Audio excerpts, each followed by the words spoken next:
Hi, my name is Garima and स्वागत है आपका स्टोरीज बाय गरिमा में।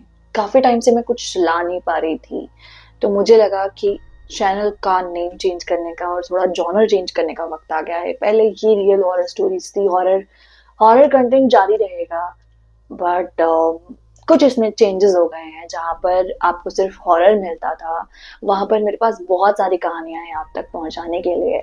स्टोरी टेलर वही है, नरेटर वही है, बस बदला है तो कहानियों का तरीका और कहानियों का genre. Okay, so I hope कि आपको पसंद आएगा आज का शो। एंड आज जो है मैं बातचीत करने वाली हूँ एक ऐसी कहानी की जिस कहानी को लेकर शायद आपके मन में भी बहुत सारे सवाल उठ रहे होंगे। ये कहानी है the Conjuring Last Rites. Okay, so यहाँ पे जो कुछ लोग इसे कॉन्जरिंग कहते हैं, कुछ लोग इसे और भी कहते हैं, तो कंजरिंग अगर इसे पंजाबी करेंगे तो बिल्कुल ही मैं नहीं बोल सकती गाली बन जाएगी, बट हाँ, कंजरिंग थोड़ा सा इसे स्लाइटली ऐसे कॉन्जरिंग ऐसे कह सकते हैं, बट कॉन्जरिंग मैं भी पहले इसे प्रोनाउंस ऐसे ही कर रही थी।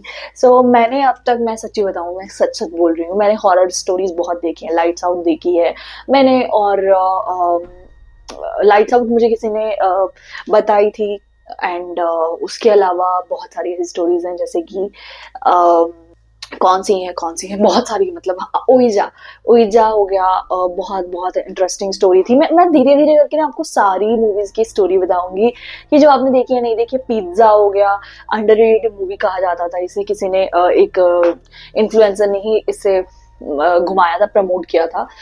सो ऐसे करते करते करते I watch lot of horror movies. So रक्त एक मूवी है, बिपाशा वासु की है वो। बिपाशा मुझे वैसे ही अच्छी लगती है, तो बिपाशा की मैंने वो स्टोरी देखी थी। एज एन एक्ट्रेस मुझे बहुत पसंद है उसकी एक्टिंग। एंड सेकंड है, मुझे जो पसंद है नैना, एक स्टोरी थी, उर्मिला मंडोत्कर करके एक्ट्रेस थी, उनकी बहुत अच्छी लगती है मुझे। ठीक है, तो इस तरीके से बहुत सारी ऐसी इंटरेस्टिंग इंटरेस्टिंग हॉरर स्टोरीज हैं जो आपको देखने में भी अच्छी हैं, उनमें खास भी है। डरना जरूरी होगा, डरना मना है, बहुत सारी ऐसी। तो ऐसे कंजरिंग जो थी, अब इट्स 2025, राइट? सो यहाँ पे क्या है ना, कि यहाँ पे ऐसा नहीं है कि आप कुछ भी लाओगे और वो चढ़ जाएगा। ठीक है, लोगों को बहुत क्रेज था। मैं सच बताऊं, जब हमने फर्स्ट शो देखा, 5 सितंबर को ये रिलीज हुई, हम लोग फर्स्ट शो नहीं, सॉरी, हम फर्स्ट डे गए थे। ठीक है, हमने शो बुक किया था कुछ 4:30-5 बजे का। मेरी फ्रेंड्स थी साथ में, तो मेरे कलीग्स थे वो।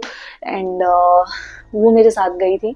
सो क्या हुआ कि वहां पर हम तीनों बैठे हुए थे, एंड हिंदी में डब था, बिकॉज हमारे साथ एक और उनकी एक लड़की थी जो कि अभी छोटी थी। ठीक है, तो उसके लिए इंग्लिश एकदम से समझना मुश्किल था, तो इसके लिए हमने हिंदी को ही चूज किया था। ठीक है, सो क्या हुआ कि हमने जब मूवी देखनी शुरू करी तो स्टार्टिंग बहुत बोरिंग थी। मतलब इंटरवल तक तो अगर थोड़ा सा मजा आने भी लगता था ना, तो जो हिंदी की वजह से, जो हम पीछे बैठे थे, मतलब पीछे हमारे एक जो वीआईपी वाली सीट्स होती हैं, रिक्लाइनर एलांटे में बुक की थी हमने, तो उससे थोड़ी सी नीचे आए, थोड़ी सी, मतलब हम बिल्कुल, मैंने सही वाली बुक की थी जो मुझे लगी थी। बट सच बताऊं, सारे थिएटर्स फुल थे। ठीक है, तो 4D में तो मुश्किल ही था, 2D मिला। ठीक है, तो यही था, क्योंकि एक जॉब करते हुए आपको ये भी होता है कि ऑफ कब मिलेगा, तो ऑफ लेना मुश्किल था। तो इस चक्कर में भी हमें जो सीट मिली, ठीक है। बट मैंने जब स्टार्ट किया, तो मैं बताती हूँ, स्टोरी जो थी बहुत बोरिंग चल रही थी। सो स्टार्टिंग उन्होंने की थी, दो दो फैमिलीज की स्टोरी अलग अलग बताई जा रही थी। एंड बताते बताते बताते स्टोरी स्टार्ट हुई। उसके बाद देखो, मैं स्पॉइलर ओके, मतलब, बट सच में मैं नहीं चाहती हूँ कि आप पैसे बर्बाद करो। मुझे याद है, मैंने 260 रुपए की टिकट खरीदी थी, और मुझे लगा कि ये टिकट इतना वर्थ इट नहीं थी। अगर मैं घर बैठ के देखती तो अच्छा था। द कंजरिंग लास्ट राइट्स में इन्होंने बात की है वॉरेन फैमिली की। वॉरेन फैमिली में 3 मेंबर थे, जिसमें एड और उनकी वाइफ दोनों इन्वेस्टिगेट किया करते थे। बट ड्यूरिंग द इन्वेस्टिगेशन उनको एक ऐसी स्पिरिचुअल आत्मा मिलती है जो कि उनके साथ बुरा करना चाहती थी। एक्चुअली वो एक डीमन था जो कि उनका नुकसान चाहता था, और धीरे धीरे वॉरेन फैमिली ने वो सब करना छोड़ दिया। But after church father death, उनकी जो डॉटर थी उसने ज़िद की कि वो अब केस के लिए लड़ना चाहती है जहाँ पर जिस घर में वो डीमन थी। दरअसल उस घर वालों ने न्यूज़ में अपने छपवाना शुरू कर दिया था कि हम लोग ये घर बदल नहीं पा रहे हैं क्योंकि हमारे पास ज़्यादा पैसे नहीं हैं, तो इसलिए हम ये आत्मा यहाँ से निकालना चाहते हैं। बट जब चर्च के फादर ने ट्राई किया और नहीं हुआ तो उनकी बेटी जो थी वॉरेन फैमिली से, वो अब आगे आती है जिसका नाम था जूडी।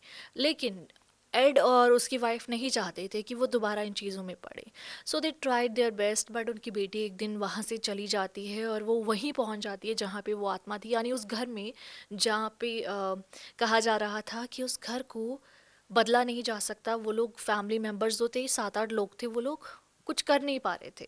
तो उनके साथ क्या क्या चीज़ें होती हैं उस बारे में बताया गया है। It's based on a true story, that's why may be वो ज़्यादा उसे स्कैरी नहीं बना सके, तो लोगों को थोड़ा सा लग रहा है।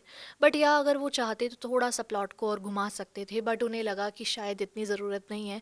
It's good if we see according to the 90s people, but not good for people in today's world. As हमारी जनरेशन की बात करें, अगर हम जेनजीज की बात करें या आगे बात करें, तो they will not like this movie as a scary movie. This is not a scary one, but yeah, you can say that this is a good movie to watch because in this movie you can see how Warren family fought for another family just because of their daughter, and इसमें इनका involve था होने वाला जमाई, I mean इनका सन in law involve था जिसका नाम था टोनी। सो इनकी डेथ के बाद टोनी एंड जूडी ने सारा आगे संभाला, एंड बहुत सारी चीज़ें हैं जो इससे जुड़ी हुई हैं।